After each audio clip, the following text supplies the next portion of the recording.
Szeretettel köszöntöm, én Márton Zsombor vagyok, a livebroadcast.hu vezetője, és immár itt a második videóban a technikai dolgokra szeretnék rátérni, a technikai dolgokba szeretném beavatni Önt.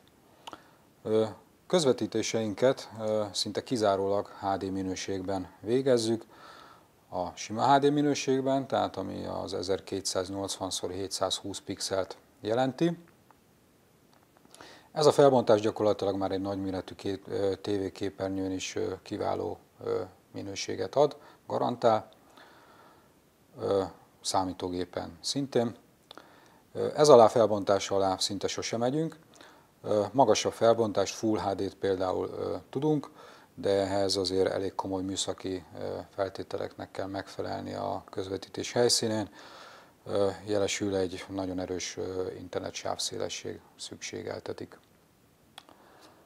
A közvetítéseinket úgynevezett adaptív bitrátával végezzük. Ez röviden annyit jelent, hogy a videófolyam mindig a néző készülékének megfelelő minőségben fog megérkezni, tehát függően attól, hogy a készülékének milyen sávszélessége van, a készülékének milyen kijelzőjének milyen felbontása van, a videó mindig ennek megfelelően fogja elérni a készüléket, és ez tulajdonképpen garantálja, hogy a néző mindig a legjobb minőséget kapja.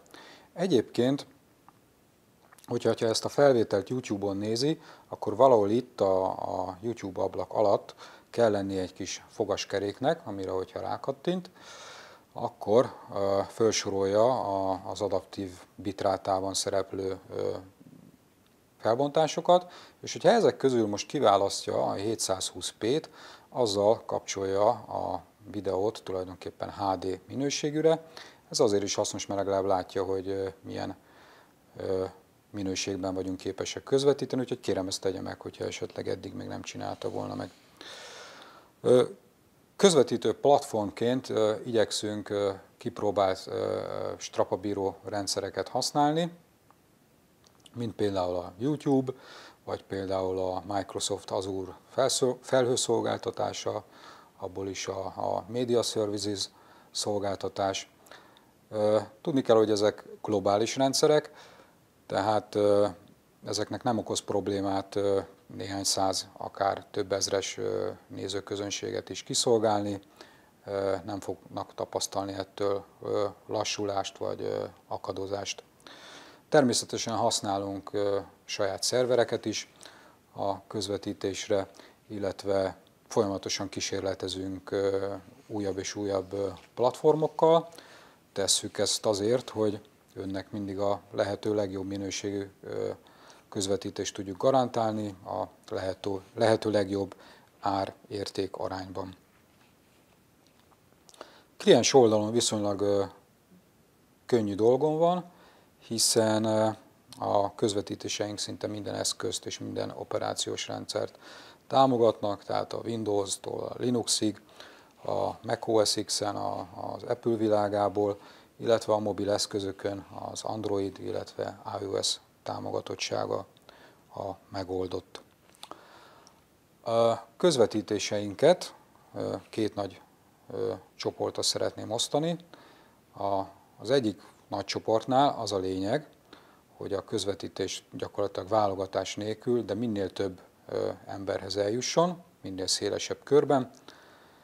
Erre például a YouTube egy rendkívül alkalmas platform, illetve vannak az úgynevezett zárt rendszerű közvetítéseink, ahol pedig a közvetítéshez való hozzáférés egyrészt regisztrációhoz kötött, a közvetítés előtt pedig be kell jelentkezni, hogy az élő képet elérjék. Mindez lehetőséget ad a közvetítés tulajdonosának, ami megrendelőnknek, hogy előválogassa a regisztrációkat, tehát gyakorlatilag annak engedélyezi a közvetítés megtekintését, akinek akarja. Tudni kell, hogy bizonyos konferenciák, rendezvények díjfizetéséhez kötöttek, tehát nem ingyenesek.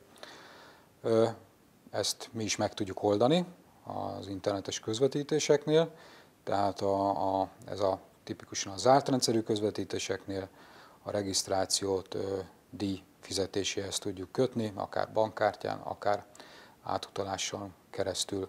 Egyébként az zárt rendszerű közvetítésnek a megvalósítása gyakorlatilag a fejlesztése a napokban készült el, úgyhogy mire ezt a videót nézi, ez már elérhető az ön számára is. Tudni kell, hogy a közvetítéseinket nem csak a mi weblapunkon, a livebroadcast.hu-n keresztül tudja elérni, hanem természetesen bele tudja ágyazni a saját weblapjába is. Ilyenkor gyakorlatilag mi teljesen a háttérbe vonulunk, és a szolgáltatásunkat gyakorlatilag tovább értékesítheti, vagy gyakorlatilag beépítheti a saját szolgáltatásai közé. Ha a saját weblapjába ágyazza a közvetítést, akkor mi gyakorlatilag csak a beágyazáshoz szükséges programkódot biztosítjuk az ön számára, amivel ezt meg tudja oldani. A technikai feltételekről, a közvetítés technikai feltételekről azt tudom elmondani, hogy a közvetítés helyszínén kb. 8-10 megabit per szekundumos feltöltési sebességre van szükségünk. Szívesen csatlakozunk a rendezvény helyszínének a vezetékes internet kapcsolatához, mert azért a vezetékes internet kapcsolat az mégiscsak stabilabb, mint egy mobil internet, de ha erre nincsen lehetőség, akkor természetesen használjuk a mobil 4G hálózatot is, amivel egyébként nincsen rossz tapasztalatunk, különösen nagyvárosokban, a fővárosban, vidéki nagyvárosokban már szinte 100%-os a lefedettség. Ezzel legfeljebb csak a kisebb vidéki helyszíneken lehet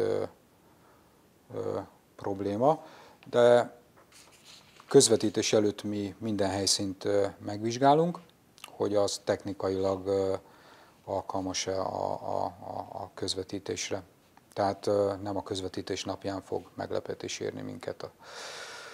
A közvetítéshez még amire szükségünk van, egy zavartalan kis helyre, ahol a közvetítő állásunkat föl tudjuk állítani, illetve a kameráinkat el tudjuk helyezni. Az árainkról annyit szeretnék elmondani, hogy egyrészt a pontos árakért a www.livebroadcast.hu oldalra kérem, hogy látogassanak el.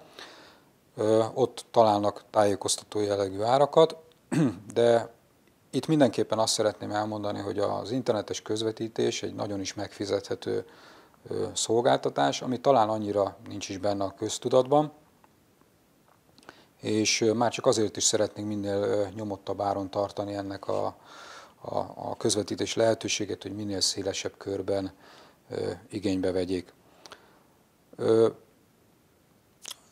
De a közvetítéseink ára egyébként attól függ, hogy egyrészt milyen hosszú a közvetítés, tehát hány órás időtartamban kell gondolkoznunk, számolnunk, illetve hogy hány kamerát használunk a közvetítéshez, és a kamerák mögött, tehát hány kamera mögött van kezelő, illetve operatőr személyzet. A közvetítések előtt mindösszesen 1 órára van szükségünk, hogy a közvetítő rendszerünket beüzemeljük, a kamerákat beállítsuk, tehát gyakorlatilag 1 óra alatt mi készen vagyunk a közvetítés indításához. A végeztével pedig kb. 30 percre van szükségünk ahhoz, hogy a eszközeinket lebontsuk, és a közvetítés helyszínétről gyakorlatilag elpakoljuk az eszközeinket. Köszönöm szépen a figyelmet, a technikai dolgokról ennyit szerettem volna mondani. Kérem, nézze meg a következő, a 3. videónkat is, ahol pedig már majd konkrétan a demóról lesz szó, tehát bemutatom, hogy milyen lehetőségeket kínálunk a közvetítések során. Köszönöm a figyelmet!